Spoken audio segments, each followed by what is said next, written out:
The Underground Railroad.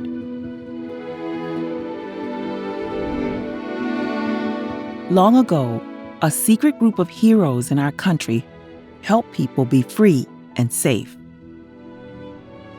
These people worked in the dark of night. They used codes and secret messages. They hid in secret places and wore disguises. Who were they? They were part of a system called the Underground Railroad. And they helped enslaved African Americans escape to freedom. For more than 200 years, the United States had a system called slavery. Legally, enslaved people were considered property. They were forced to work for no pay and were frequently punished and hurt. They were often sent away from their families. Despite this, enslaved people resisted. They fought back, ran away, and sought freedom. Some brave people helped these freedom seekers. They created a network of secret routes, passageways, meeting places, and safe houses to help people make it to freedom. This secret network became the Underground Railroad. The Underground Railroad was not really a railroad, and in most cases, it was not underground. Instead, it was a group of people working together to help enslaved African Americans travel to northern states and Canada,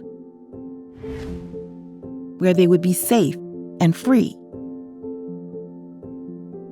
In the 1800s, slavery was legal in a number of southern states, but in other northern states, it was against the law. If an enslaved person made it to one of those states, they would be free from a life plagued by the horrors of slavery in the South. It wasn't an easy journey. The road to freedom was filled with danger. Many freedom seekers traveled great distances at night on foot. They traveled through pouring rain, icy rivers, and deep snow with little food. They had no protection from people hired to capture them and drag them back into slavery.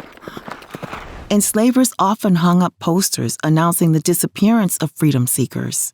Enslavers offered large rewards to those who reported their whereabouts or returned them to slavery. Because of this, it was really important for the freedom seekers to stay hidden. The Underground Railroad helped with this. It offered safe spaces to rest, hide, and take shelter.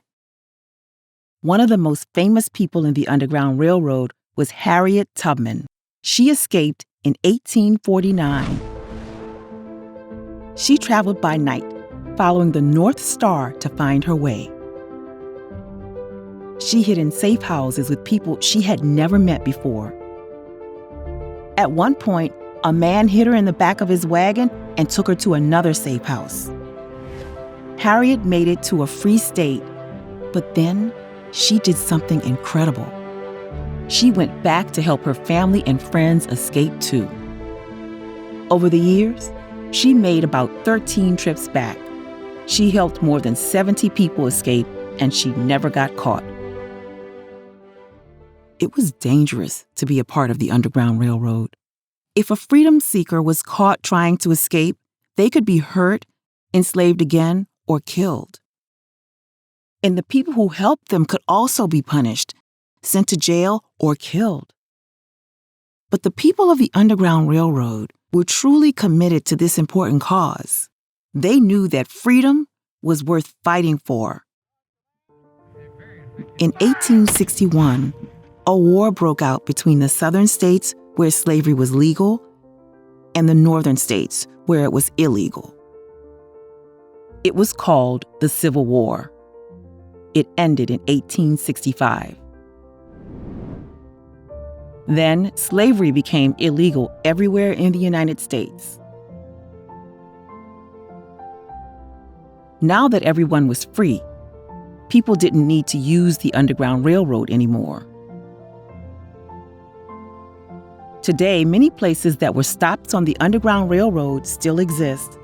One church in New York City was a famous stop on the Underground Railroad, with its many secret tunnels. But there's still a lot we don't know about it. People did a good job keeping its secrets. We may never know the names of all the people who were a part of it. We may never know where all the safe houses were located. But we can remember the bravery of those men and women who risked everything for freedom.